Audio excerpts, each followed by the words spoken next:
All right, thank you all for watching Competing in Cornfields. I'm here with Stuart Hart. What's up? Yeah, so yeah, I just wonder like any maybe like people, places, or events you like to shout out, or anything going on with the basketball team. Right now, shout out to my mom and pops down in Trinidad. Shout out to my fraternity brothers back in Florida, and just shout out to all my strength and conditioning buddies across the country. These are tough times with COVID, and pretty sure everybody's dealing with something, Mm-hmm. whether it's family or either personal experiences, that sort of thing. So, no, that's about it. I'm just happy to be here and happy to be on your show. Definitely, thank you. Is that Trinidad, Indiana? No, Or... Trinidad, the island of Trinidad and Tobago. Oh, wow. Yeah, Okay. that's a little background for me. My parents are actually from Trinidad and Tobago.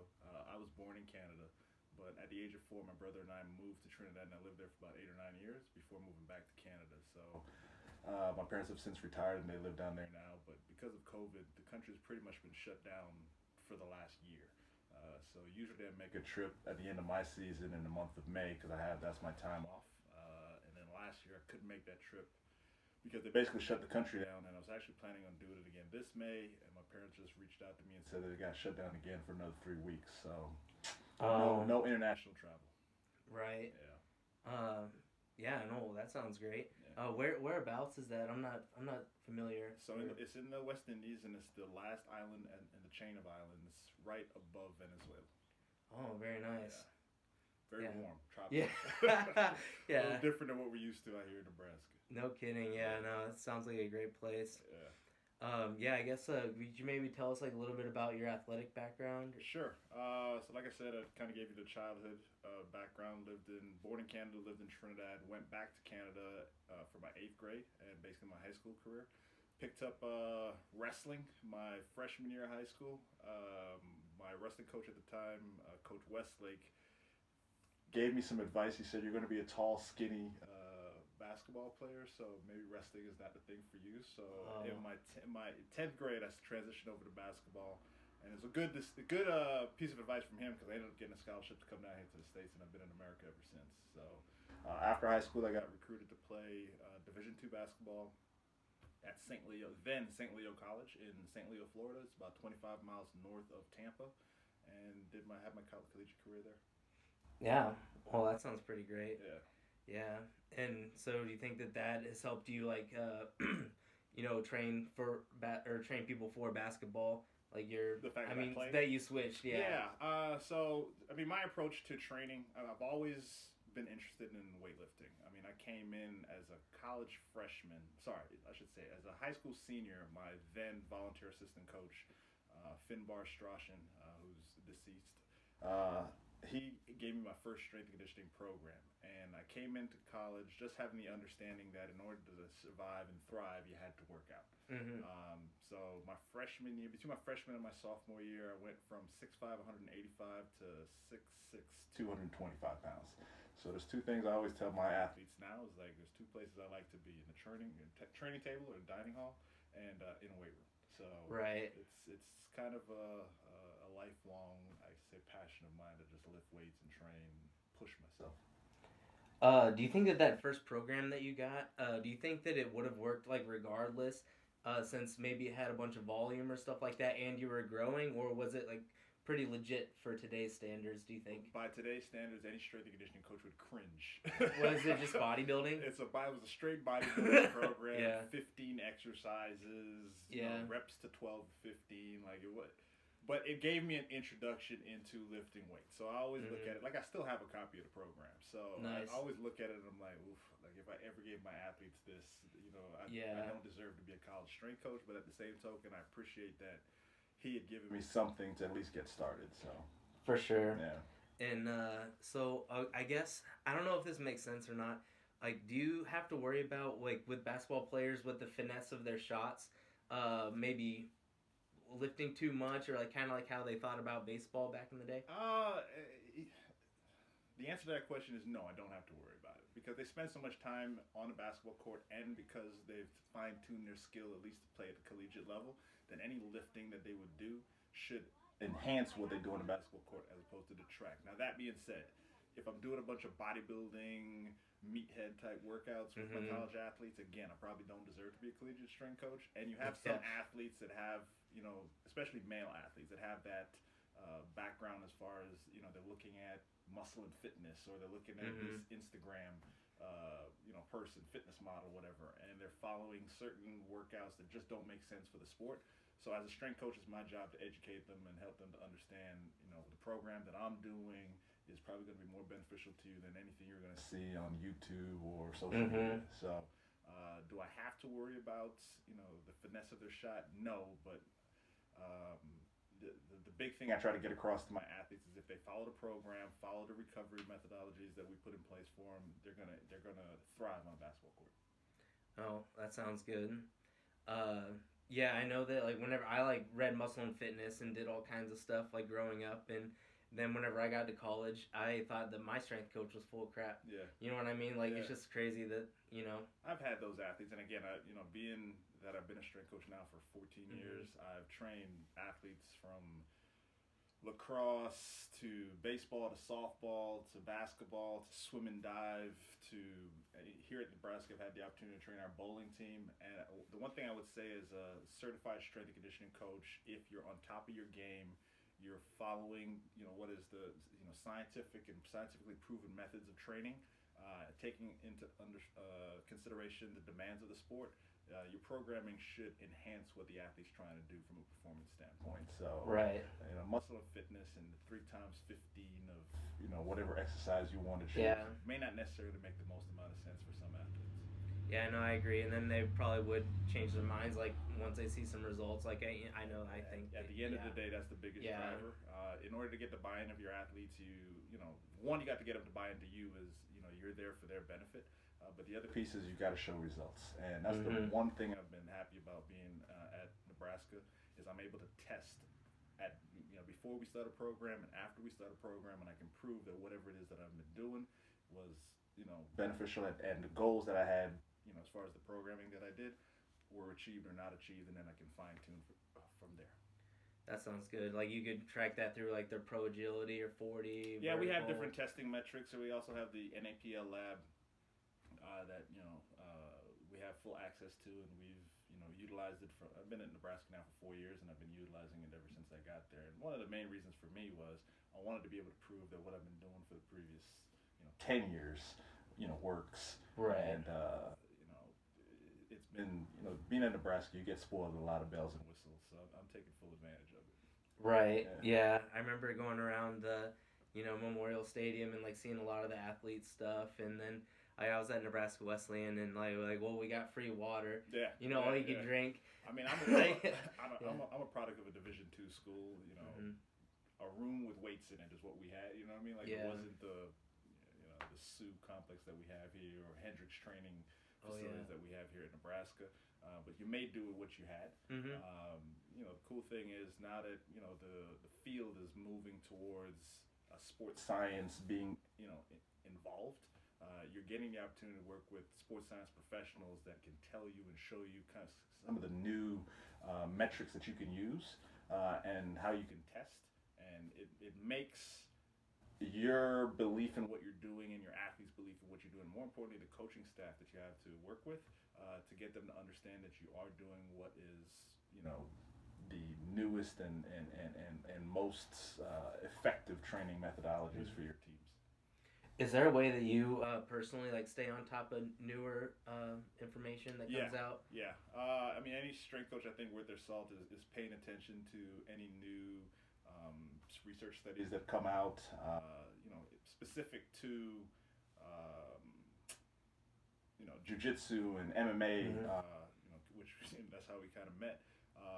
Like Dr. Andy Galpin, Bo Sandoval over the UFC Performance Institute, those guys are putting out studies all the time, and that's specific to strength and conditioning within the field of MMA. But even for basketball, there's that's been my world for the last 14 years, is where I've made my money as a strength coach.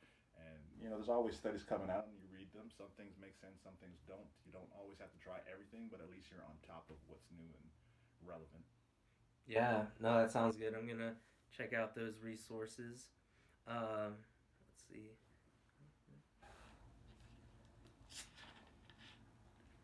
Oh yeah, so I know that you worked with Gabe Frere for one of his fights. Mr. Funny Man. Yeah, yeah, he's hilarious. Not only to maybe lose some lbs, but to get ready for a fight. Yeah. I was wondering like how maybe you approached training an MMA fighter, and maybe some do's or don'ts that you figured out with that. Or the big thing for me working with any athlete, regardless of sport, is getting to know that athlete and where they're at right now in their training life. When was the last time they actually trained in a weight room? When's the last time they ever picked up a dumbbell or a kettlebell? What are they looking to accomplish? Specific to the fight game and Gabe's situation, he hadn't trained for a while. He was trying to get back into shape, work himself back into shape. He was also preparing for a fight, so I had a time frame in place. There was also time commitments. He had work, I had work, with the University of Nebraska and our team and that sort of thing. So literally it was just a meeting of the minds, understanding where he was at, what he was looking for, what he was willing to do, both with me and on his own. And just, I think more importantly than anything, the accountability of having someone that knew what they were doing and was willing to invest in him. Was probably the biggest thing that he gained out of it. Obviously, he got the win, so I was happy to be a part of that. Yeah. He lost some lbs, like you said. More importantly, man, he was just a fun dude to be around. So, did he like my workouts? I mean, nobody. I wouldn't say if you're enjoying necessarily the workouts that you're going through, especially when you're trying to accomplish some major goals like losing weight or getting in shape. It's usually tough. It's usually a grueling. It's usually a grind. So there was some back and forth, but one thing he did was he respected the fact that I was investing in time in him, and he was willing to put in the work, and the results showed. Yeah, definitely. I remember him saying like, "Oh yeah, well I did stairs today with Stuart." I'm like, "Oh okay, all right. I know what kind of practice this is gonna be." Yeah. I mean, we did a little bit of everything. I mean, we pushed sleds, we did stairs, we jumped roped, we did burpees, we did kettlebell training. It was a little bit of everything. The big thing for me was just exposing him to as much as he needed and could handle. And what was interesting is a lot of the things that I introduced to him early on, there was obviously the struggle because he hadn't done it in a while, but it was cool to see his progression and see the increase in cardio, the increase of the amount of work that he could do in a 30 to 45 minute period of time. And I think for him, that was the biggest buy-in. Is like he was seeing the results. He could tell me, "Oh, I went to practice today," or "I went to practice after our workout today." Right. Whereas he would have done the workout, and he would have gone home, or as soon as he started to lose some weight, all of a sudden he was sending me pictures of the food intake, and he was like proud that he was making the right choices. So again, at the end of the day, it's always about the athlete and giving them the results that they're looking for and getting the buy-in from them overall. Yeah, and so it sounds like a lot of like the burpees and sleds, and that sounds like a lot of functional, stuff, which is good. Like that's what we like to do now. Yeah. And what I like to ask, like all like the strength and conditioning people that I know is like, what do you think about like maybe having your athletes do flat bench? If that would be beneficial or like worth the risk of injury because it happens like, right, from time to time. Okay, so like, would you have people do like straight bar flat bench if they're a basketball player, or my athletes straight bar flat bench, they dumbbell bench, they floor press, I will do whatever I think I need to do for an athlete, providing that they don't have some sort of injury or limitation that will remove them from doing that particular exercise. So obviously you got to modify based on your individual athletes, but I'm not against using any protocol. So there isn't anything that's been proven that flat bench is a detriment to your athletes, so I don't have a problem using it. I mean, you got to understand, like, there's a lot of bad misinformation out there on the internet. There's at one point basketball players would have came to me and told me, "Coach, I've heard that it's not a good idea to squat during the season." I've had coaches come up to me and say, "Stuart, I don't want my athletes squatting. I've heard that it's bad for their knees," and it's misinformation. There's no data that can be shown that proves that point. So somebody had a bad experience, and all of a sudden the doctor will co-sign the fact that the squat exercise was the thing that caused them the injury, as opposed to maybe the overuse or the suicides where you ran them for 30 minutes at the end of practice. Like, there's so many different factors that go into what is a potential injury to an athlete or what can cause an injury to an athlete. To preclude one particular exercise doesn't make any sense. Okay. Yeah. Well, yeah, that sounds good. I haven't been personally hurt or anything like bad or anything from that. I just know that like some people do. Maybe they don't have like their. It's proper technique. Yeah. At the end of the day, if you're any exercise could be a good exercise, but if you do any exercise wrong, that may be the reason why it's a bad exercise for you. So again, as the professional in the room, and I'm dealing with a wide subset of athletes, like you've got to make sure that you're teaching the correct technique. You've got to make sure that you're watching them as they perform the exercises, so you're there to correct any mistakes that they may be making in the execution of the exercise. And at the end of the day, you got to make sure that you're putting the right load on the athlete. Again, going back to that bro science and the meathead mentality, maybe you're not ready to squat 315 pounds and 135 pounds makes the most amount of sense for you. Right. You put 315 pounds on the back of someone who's never carried that kind of load, all kinds of bad things can happen. So it's not the exercise. Maybe it's just your application of it, meaning the execution of the exercise, or maybe you're just loading it too much. Right. So like you figure out where somebody's at, and you know, best case scenario, they're not like too sore to train. Right. You know, going forward. Right. So you know, just kind of you know, get that up in increments. I guess like that's another one of my friends who does strength and conditioning. He was like saying that people are like almost mad sometimes if they're not sore or they're not dead tired after workout. Like, you know, maybe sometimes you think that's okay. Again, it depends on what the goal was for that particular workout. And I use the example of, you know, athletes who will train in the college setting and then they'll go back to their hometown and they may do a CrossFit workout. Well, the way CrossFit designs their programs, they're looking for people to be puking and or in pain and or sore at the end of the workout. And that's their metric that they're using for whether or not it was a good workout.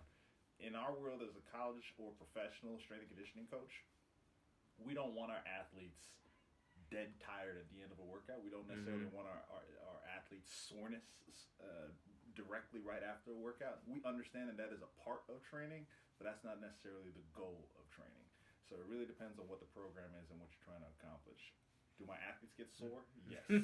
But it's not going to preclude them from having to go play basketball, because if they can't play the sport that they were there to play, then I'm the person who's in the wrong, and then your coaching staff, you have to answer to your coaching staff. So. Right. Yeah. And you don't necessarily have to be sore after a workout, you know, right? Not at all. Okay, that's cool. I've heard it said, and like, I don't know, that some people like Faraz Sahabi, the TriStar coach, he was saying that he doesn't exactly believe that most cases of overtraining are overtraining, but perhaps under recovery. Facts. Facts? Facts. Okay. Facts. It's probably the biggest. Look, I would say to you, in MMA and specifically the martial arts community, and I'm going to speak to jiu-jitsu just because that's what I'm a practitioner of. There's so much bad information in there and just a lack of knowledge. So, I mean, one of the things I like about the fact that let me give you a backdrop. My brother fought MMA, and that's kind of how I got my start into strength and conditioning. So, and this was in the state of Florida. So, I trained him. I trained other people that he was working with in his different gyms that he was training out of. But at the time, I was a collegiate strength and conditioning coach. So, for me, it was interesting to hear everybody's different viewpoints on training, and then being able to rebuttal with actual data in regards to why they should do this thing or why they should not do that thing or why that thing doesn't make any sense. And what I found over the course of my career, and more specifically the longer I've been in sort of the martial arts world, is just, and the UFC is doing an excellent job in regards to putting out good information, but there's just so much bad information, and it's very anecdotal. So this was my experience. This is the rule of law. And that doesn't make any sense either. Because it worked for you doesn't mean it's necessarily going to work for me. But there's a lot of people who are, you know, clickbait, going onto YouTube, finding what that subject matter that they're looking for, and they're using that as the tried and true thing that is like confirmation bias. Confirmation bias. So the big thing I would tell anybody who's out there who's practicing, whether it's MMA, jiu-jitsu, find yourself a strength coach who's certified, who's on top of what is the current information out there right now. And go to that person as the source, or find somebody online who's certified and is known as a reliable source of information in any decision-making process for your training. So, we know like MMA, jiu-jitsu training can be rough. Like if you're also doing strength and conditioning, but you think that probably a lot of people don't necessarily reach the point of overtraining. they're like, I don't know, or maybe it really depends on the person. I'll just speak for myself. Like, before I got into jiu-jitsu, I was doing aikido, and different martial arts, a lot of being thrown and throwing, so hard falls. You don't exactly feel good the next day. The biggest thing I tell anybody, and I really don't care what the sport is, but if we're going to talk MMA or jiu-jitsu, is you got to pay attention to how you feel. If you don't feel good, maybe it doesn't make any sense to go in there and do squats. Maybe the best thing for you to do is to go sit in the ice tub. Or maybe it's the best thing is to go get a massage. Or maybe it's the best thing to go see your chiropractor. So you have to look at your training as comprehensive as you can and look at where there are the holes. So, okay, maybe I don't need to work out in a weight room 4 to 5 times a week. Maybe I cut that back down to 2 or 3 because I want to balance that with the actual training on the mats, whatever the art is. In addition to that, well, what am I doing to recover? Am I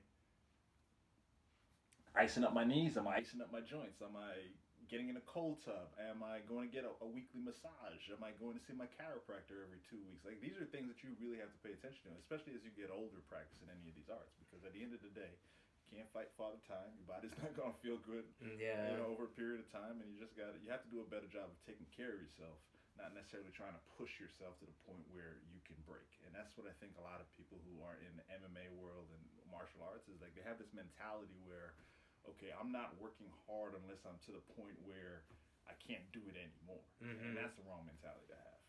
Yeah. So are there any of those recovery methods that you were talking about? Are there any ones that you specifically like for yourself? I mean, I do a little bit of all of them. Obviously I work at the university, so I have access to certain things, but, sauna, ice bath, massage, cryotherapy, stim, going to see a chiropractor. I do a little bit of all of it. I wouldn't say I'm consistent in doing it all the time. I would say I've done a better job of kind of managing, how I train. My approach to training in a weight room, I've lost 40 pounds doing jiu-jitsu. I came into, LBJJ at 290. I'm 250 now. So, but the 290 was because I was a power lifter. I lifted heavy all the time. Wasn't necessarily a bad 290. It wasn't a bad 290, right, but it was still a heavy. When you gotta get on the mats and you've got to fight someone of equal size or weight and you got to be mobile. 290 isn't mobile. It just isn't. So, I've adjusted the way I lift because jiu-jitsu became that much more important to me, and I wanted to be successful in learning this new art.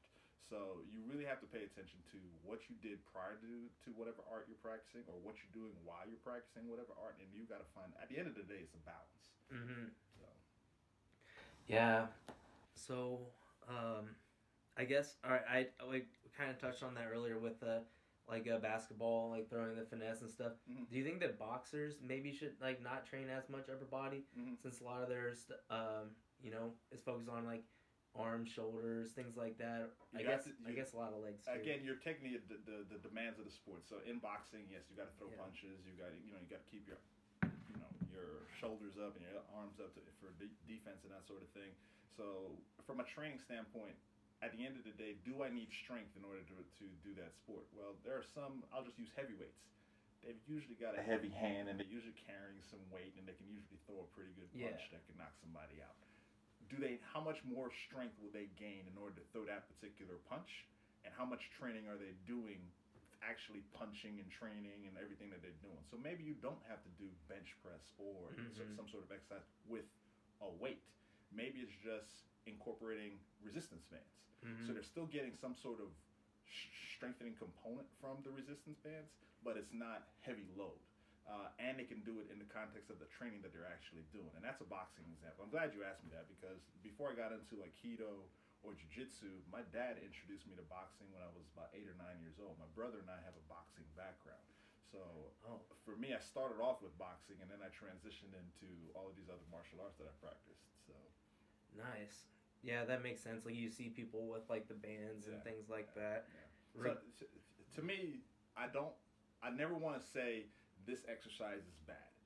Does this exercise make sense for you, the athlete, and the goals that you're trying to accomplish in your training to get wherever you want to get to, whatever the next level is for you? And maybe maybe you're a youth and you haven't reached your capacity as far as growth or strength or whatever it is. Maybe some sort of lifting would make sense for you. But if you're an older athlete and you've got some mileage on you, maybe heavy weight and load is not the right thing for you. So it really is very much dependent on the athlete. And that's why I'm always going to push, I don't care who you are, find a licensed, certified professional to give you some good advice.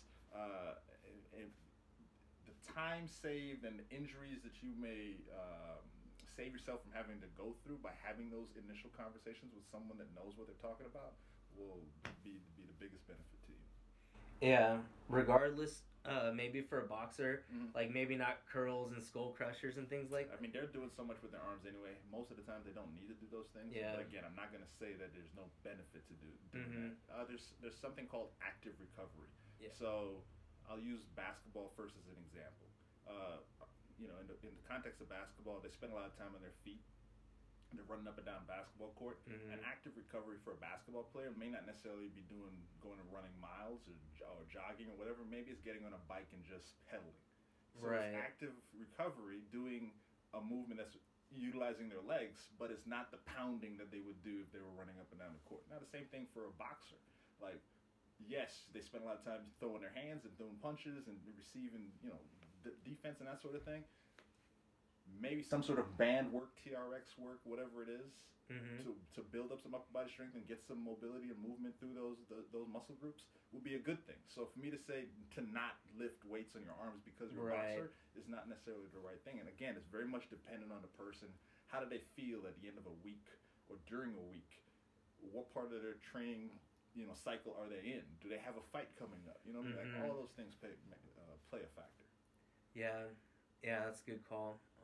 Active recovery and if you need like somebody to go get a lift, why don't you tell them go do like your beach bod workout in there? You know what I mean? For sure. Yeah, that might be a little bit motivating.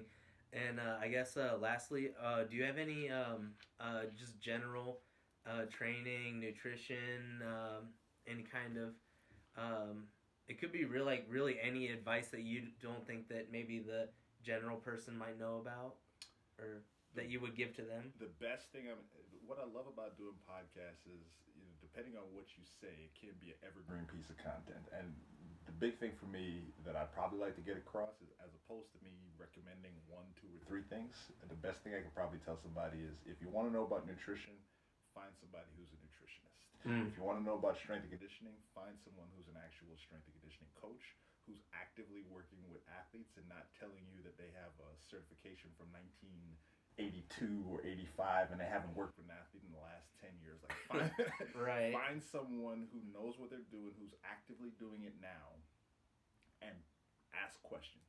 Because at the end of the day, and this is one of the things I even tell my athletes, I want whatever experience you had with me as your strength and conditioning coach to last you after you leave here. You know what I mean? And I would like to be, as long as I'm in the business, a resource to you after you leave here. So, you go to college for 4 years, you get an education. You go to 4 years as a college athlete, you're getting an education in nutrition. You're getting an education in strength and conditioning. You're getting an education in how your body responds to all of these different inputs that you're putting into it. And at the end of the day, you're going to walk out of it potentially hopefully with some knowledge and understanding of yourself and an understanding of different training methodologies and understanding of recovery methodologies. And then you're going to put those things into practice. And at a certain point, some of those things are going to become outdated. So you've got to now re-up your the information that you're using, right? So you always got to stay on top of the game. And the best way to do that is to find someone who's actively doing it now. Oh, for sure. Yeah. No, that sounds great, and definitely thanks a lot for hanging out and all the info. And no problem. This has been fun. Yeah, for sure. Thanks a lot, Stuart. No problem, man.